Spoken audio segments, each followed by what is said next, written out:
Welcome back to another Greg Dennis review. Today, I'm with the new GWM Tank 500, a big and impressive car from GWM, but I'm probably going to need a bigger one to do this review, aren't I? Well, that's a good thing, because I do. So, without further ado, let's get into it.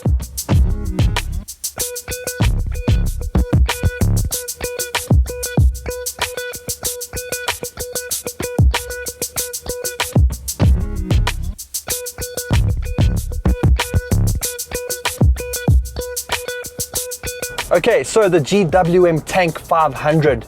Yes, this thing is a tank. It is huge, it's massive, it demands attention on the road, and it definitely grabs people's attention. It's a bit of a neck breaker because I don't think they're expecting to see this. They probably also don't know what it is because there aren't a lot of them on the road, but it's the Tank 500, it's from GWM. And this thing is kitted out to the max. There's only one grade you can get, and it's going to set you back just over 1.2 million rand. So, I mean, this was one of the first Chinese cars that was over the 1 million rand mark. So it definitely was in the news for that.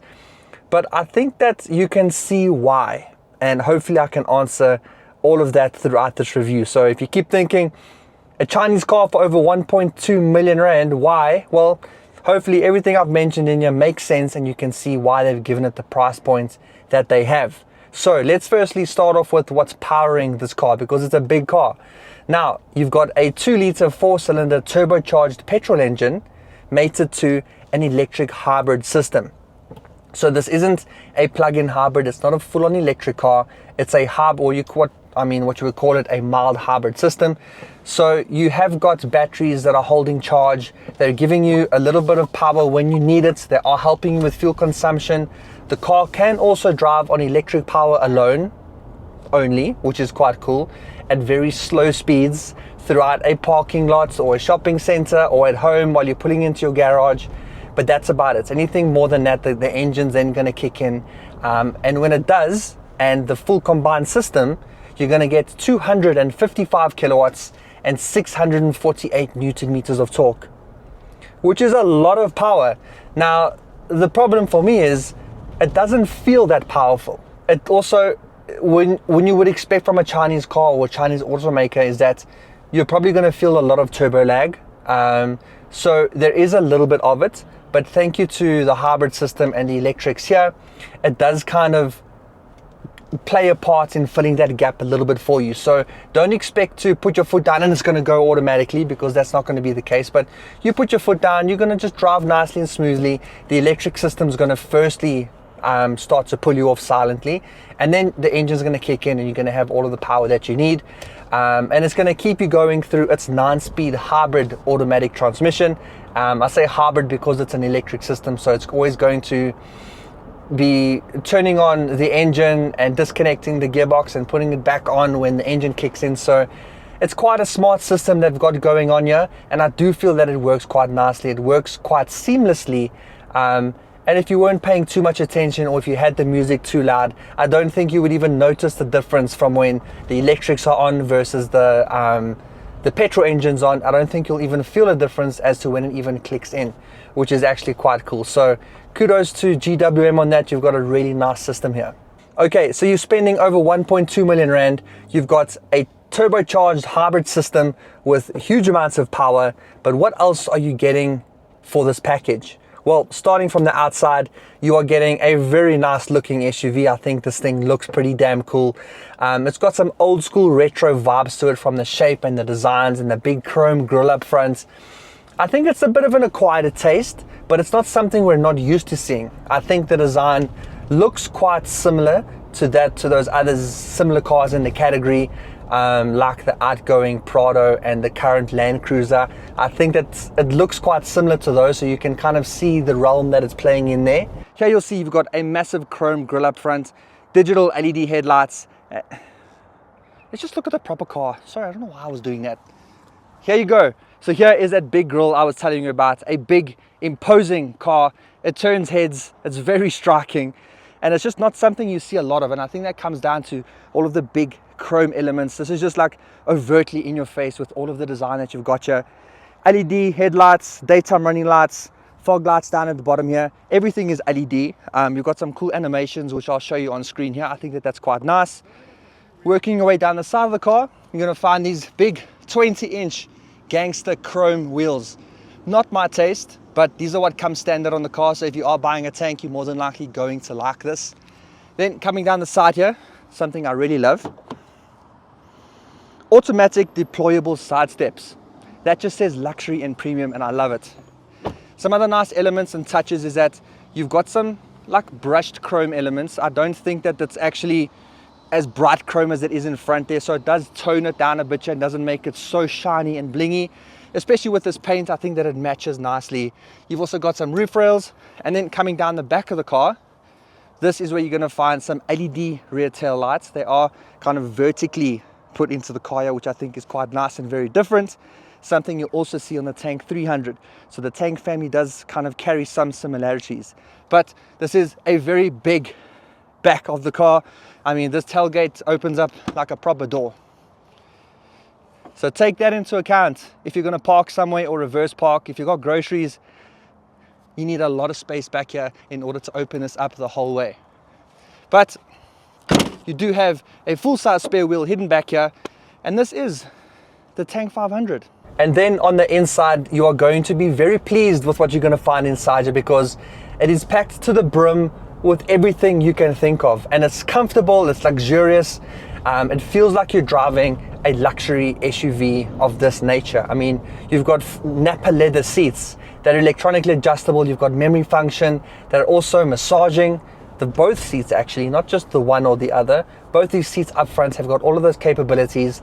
The seats in the back aren't only just comfortable, but they've also got cooling.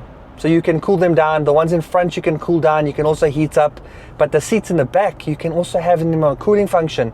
Yeah. They've also got their own separated climate control in the rear, where they can adjust their own temperatures and fan speeds.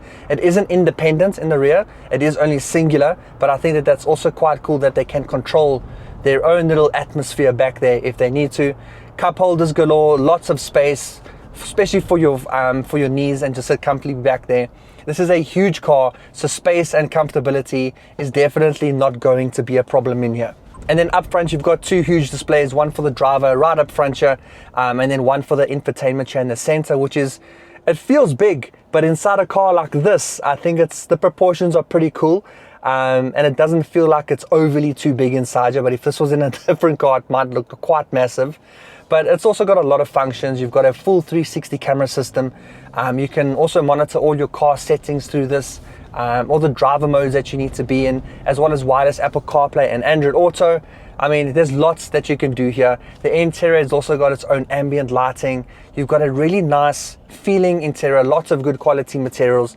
It doesn't feel cheap and Chinese at all. And that's something that I'm also trying to wrap my head around, because people are always going to think these Chinese cars, but we're going to get to a point where this is just another brand. It's not going to be that Chinese brand. It's just going to be another brand. It's going to be GWM, and they're going to be offering quality and comfortable interiors like this. I mean, soft touch stitched material across the doors, across the dash. I've got a heads-up display. I've got this really good quality Harman Infinity sound system, 12 speakers.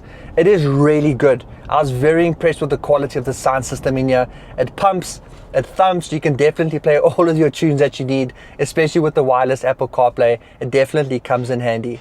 And the convenience features continue throughout this cabin. I mean, you've got a wireless phone charger. Not that that's amazing, but it's also got ventilation, so it'll keep your phone nice and cool. Wireless charging, because we know that our phones almost want to turn into a volcanic eruption when you're trying to do CarPlay and charge them and use it as a phone. You can cool it down now, and it can chill out down here in the center. You've also got a whole bunch of buttons down in the center console, from the seat heating to be able to change your drive modes, to everything you need to be going off-road, which we'll chat about just now too. But you've also got some storage down in the middle here with a huge bin in the middle and a nice armrest, so you can sit really comfortably here in your big Napa leather seats. It feels like I'm driving a Land Cruiser, I'm going to be honest. Now, I'm not looking at a Toyota badge, but it definitely feels like I'm driving a Land Cruiser, a Prado. You can pick between the two, but this is definitely driving in that space or category of cars here, which is quite impressive. And not to mention this huge panoramic sunroof that lets in all of the light that you need. I've got it closed now because it's very bright outside and it kind of messes with the camera, but you can open it all the way, and it does even open up too if you want to get some fresh air in as well. There are more blinds in the back. I mean, you've got some privacy blinds that you can lift up and pull down for your passengers in the rear too. They kind of tuck into the doors, so that's quite nice to have. You have some privacy, you can block out the sun, so if you are being driven around, you're going to be very comfortable in the back there, especially because you can also cool your seats down in summer. And I did mention this was a 7-seater, so if you open up the boot back here, this is where you'll find those 2 extra seats and all of your boot space once the seats are actually down. So I think that this is quite a big opening space, and you'll see now that if you push those seats forward as well, look how big the space is. And they've made being able to lift up these seats really, really easy because they've made it electronic. So you don't have to stand there to try and lift them up and use all of the force that you need. You're paying over 1.2 million rand for this car. So they're making it feel like it, which is quite nice. So you simply push these buttons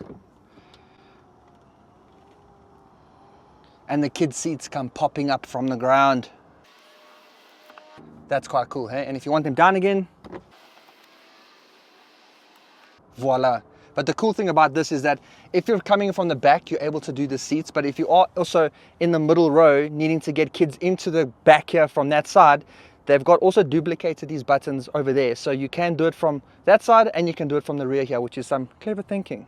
And from a safety perspective, just like all of the other cars in this category and from China, it's going to have all the beeps and bongs because you've got all the safety systems that you need, from forward collision warning, rear cross traffic alert, lane centering, lane keep assist, and everything. I mean, I'll try and mention as many as I can on screen for you guys here, but there's too many to go through. It's got all of them, so you're going to feel pretty safe here. Airbags all over, so safety should definitely not be a concern if you are looking at a car like this, or if you are looking for safety, then you definitely do want to consider a car like this. Okay, and then to talk a little bit about the fuel consumption. Now, GWM claims around 8.5 liters per 100 kilometers for this 2-liter hybrid setup. I haven't been able to get anywhere near that while I've been driving it for the past week. I haven't done a lot of highway driving and to actually really test the fuel consumption itself. So I've been sitting between, let's say, 13 and maybe 14.5 liters, which isn't actually really good for a car that's supposed to be lighter on fuel, because it's a whole, you know, it's a mild hybrid, and that's the whole purpose of it. So for me, it's not a very fuel conservative car at all, but I do feel like the whole hybrid system has been able to give it a lot more power and give that extra oomph. Now, I did mention earlier that you do feel a little bit of a lag when you do pull off, but what I have since subsequently found out is that if you do play with the drive modes between eco, normal, sport and all of that, it definitely changes the behavior of this car. So if you put it into sport, this car is going to have almost zero turbo lag or any lag when you put your foot down. You even have launch control on a car like this. But trust me, if you're leaving it in sport mode, you are going to suffer when it comes down to the fuel, because that part of it is not economic at all. And this is called a tank for a reason, because it can drive like one. I mean, you can go anywhere with this. You can take it off-road. When I went to the launch last year, we did take it to some really nice passes in the Western Cape, and we really, I wouldn't say we put it through its paces, but we definitely got to see how it drives on the trails and through the water and all of that. You've got huge amounts of ground clearance, and you can even lock your differentials over here. You've got a front locking differential, you've got a rear locking differential, you can put the car into low range, so it's got a low range gearbox too. So even this hybrid system, you can also adjust and do everything that you need to drive this like a proper off-roader. So trust me, if you get this car, please take it off-road and put it through its paces. This is what it was built for, because it's also got its own dedicated off-road menu. So once you go into the menu, you can also look at everything from your angles, which way the wheels are turning. You can also lock the differentials and stuff right here through the screen as well. So it's very convenient, and if you're not too clued up with how to do all of this off-roading stuff, the settings and within this car make it very, very easy to do. But you can also have a lot of fun, because there's a button down here called Expert. So if you click Expert, you can then go into a setting where you can set up the car how you want to. So you can put it into 4 high or 2 high if you only want to have rear wheel drive, especially because there's a little thing in the setting here called drift.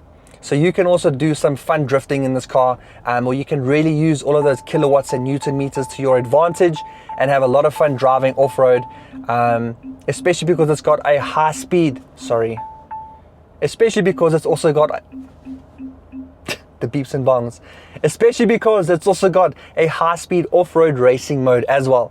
So that's going to adjust the dampers, it's going to adjust the car's traction and how it drives to really have fun and put this tank through its paces. Man, this car has got everything.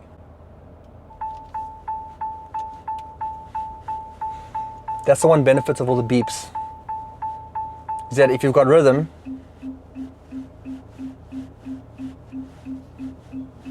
you can dance. These cameras definitely do help, but this car next to me just does not want to play nicely at all. But if you want to see this car in its natural environment off-road, then go and click the link up here. I'm going to send you to where I did the full launch review of this, where we did take it on those trails and those off-road paths too. It was a lot of fun, and I think you're going to enjoy that one too. But for now, onto the verdict in the form of the GDR test. Should you get it, drive it, or remove it from the list of cars that you're looking at? I would definitely say go and get this. If you're looking for a huge 7-seater off-road family vehicle that's packed with features, it drives really nicely, it drives very comfortably, you've got a lot of power, it doesn't feel like it's very lagging in its power when you pull off, it drives really well, very impressive, then I would definitely recommend going to go check this out. This GWM Tank 500 is a very impressive car, and I'm very glad that they actually brought it to the country and sold it here, because you know, people aren't looking into cars this expensive, and there's a lot of hate being put towards Chinese cars right now. So for them to bring a car of this stature, of this nature, and of this price point into South Africa, they were definitely confident in the product that they were bringing in here. Okay, now if you're in the market for a GWM Tank 500 or any other SUV for that matter, then go check on out on changecars.co.za.